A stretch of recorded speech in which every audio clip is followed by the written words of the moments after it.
हमारे स्कूल में पोला सेलिब्रेशन है। आज के दिन बैलपोळा करके हम लोग मनाते हैं। आजच्या दिवशी आम्ही बैलपोळा म्हणून साजरा करत असतो, पण आपल्याकडे आता मोठा बैल नसल्यामुळे आपण हा बैल ठेवलेला आहे।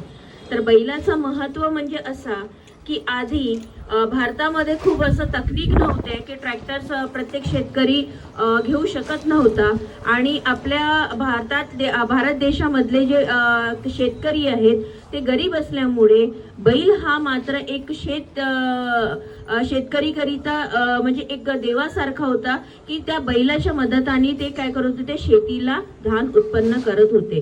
तर शेतीमध्ये जसं कसं आहे की जोतायला है ना, शेती जोतायला बैलाचा जो खूप महत्त्वपूर्ण योगदान आहे आपल्या भारतामध्ये। आणि या सणाला म्हणजे बैलपोळ्याला जे शेतकरी आहेत खूप मोठ्या प्रमाणे साजरा करतात। जसं पूर्ण म्हणजे बाकीची आपण दिवाळी साजरी करतो, फटाके आपण हे करत असतो, त्याप्रमाणे शेतकऱ्यांकरिता गावोगावी अजूनही बैलपोळा हा खूप मोठा सण मानला जातो। गावातल्या ज्या स्त्रिया असतात त्या नवीन वस्त्र म्हणजे धारण करून आणि चांगलं म्हणजे नटून थटून त्या हा पोळा सण साजरा करतात।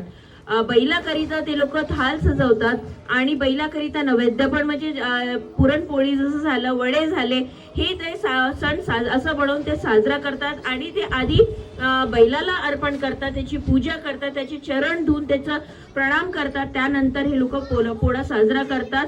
आणि त्याप्रमाणेच गावोगावी खूप मोठ्या प्रमाणे पोळा साजरा केला जातो।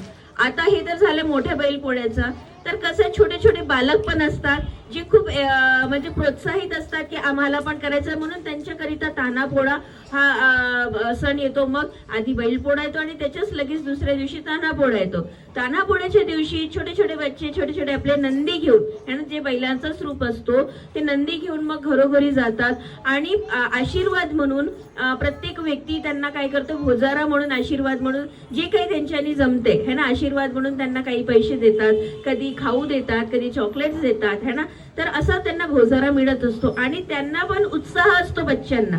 आजकाल कसं पिढी कशी आहे की आजकाल आई वडील पोळ्याकरिता पाठवत नाही, त्यांना वाटते की अरे त्यांना लाज वाटते या गोष्टीची की आम्ही तान्हा पोळ्याला घरोघरी आपल्या बच्चांना का बरं पाठवू भोजाऱ्याकरिता, आमच्या बच्चांकडे पैसे नाही का। गोष्ट पैशांची नाही आहे, तुम्हाला पैसे मिळतात किंवा जे काही उपहार मिळतात ते उपहार तुम्हाला आशीर्वाद प्रमाणे ते देतात, आणि तो आशीर्वाद प्रत्येकाकरिता खूप महत्त्वाचा असतो। स्पेशली लहान लहान बालकांकरिता तो आशीर्वाद खूप महत्त्वाचा असतो। तर कसं आहे की दुसऱ्या दिवशी आपण तान्हापोळा साजरा करतो, त्याच्यामध्ये पोळा फुटतो, छोटे छोटे बच्चे मस्त बढिया आपले हे वस्त्र धारण करतात, लुगडे घालून येतात, कोणी शेतकरी बनते आणि वेगळे वेगळे वेगळे वेगळे वस्त्र धारण करून ते आपल्या नंदीला छान सजवून सकाळी एक छानसा हार बनवून त्याची पूजा करून आणि मग ते तान्हापोळ्यामध्ये सहभागी होतात। तर या प्रकारे आम्ही पोळा सण साजरा करतो। हा पोळा सण कुठल्या जातीचा सण नाही आहे, हा सण आहे शेतकऱ्यांचा, म्हणून शेतकऱ्यांचा सण आहे आणि ते शेतकरी आपल्याच करिता अन्न उत्पन्न करत असतात, म्हणून हा सण आपल्याकरिता पण खूप महत्त्वाचा आहे। तर बैलपोळ्याच्या सगळ्यांना हार्दिक शुभेच्छा। थँक्यू। हा आपला एक सण आहे महाराष्ट्रात की, आणि जो आपला ग्रामीण भाग राहतो तिथे साजरा केला जातो। पोळा का बरं साजरा करतो आपण, कारण जे आपले बैल आहेत जे वर्षभर राबतात शेतामध्ये, ज्यांनी आपल्यासाठी खूप सारे धान्य पिकवतात, त्यांना विश्रांती देण्यासाठी हा एकमात्र दिवस असतो। या दिवशी सगळे शेतकरी आपल्या बैलांना खूप सजवतात, त्यांना नटवतात, त्यांना रंगवतात, आणखी त्यांच्यासाठी छान छान नैवेद्य बनवतात। त्यांचा पण एक पोळा भरला जातो। पोळा कसा भरतो, सगळे बैलांना जे सजवलेले बैल राहतात त्यांना एक छानशा अशा जागेवर त्यांना म्हणजे तोरण बांधला जातो, तिथं पण त्यांचा पोळा फुटतो। त्यांना एकच असा दिवस भेटतो ज्या दिवशी त्यांना विश्रांती मिळली जाते। आणखी त्यांना नैवेद्य म्हणून काय दिलं जाते, पुरणपोळी, वडे, भजे, पुरी आदी खूप सारं काही त्यांच्यासाठी आजच बनवले जाते। तर मारबत ही फक्त आपल्या नागपूरमध्येच होते, मारबत जी आहे ते फक्त आपल्या नागपूरमध्ये साजरी केली जाते आणि तिला हकलली जाते. तर सर्वांना मारबतीबद्दल माहिती आहे. किती प्रकारच्या मारबत असतात?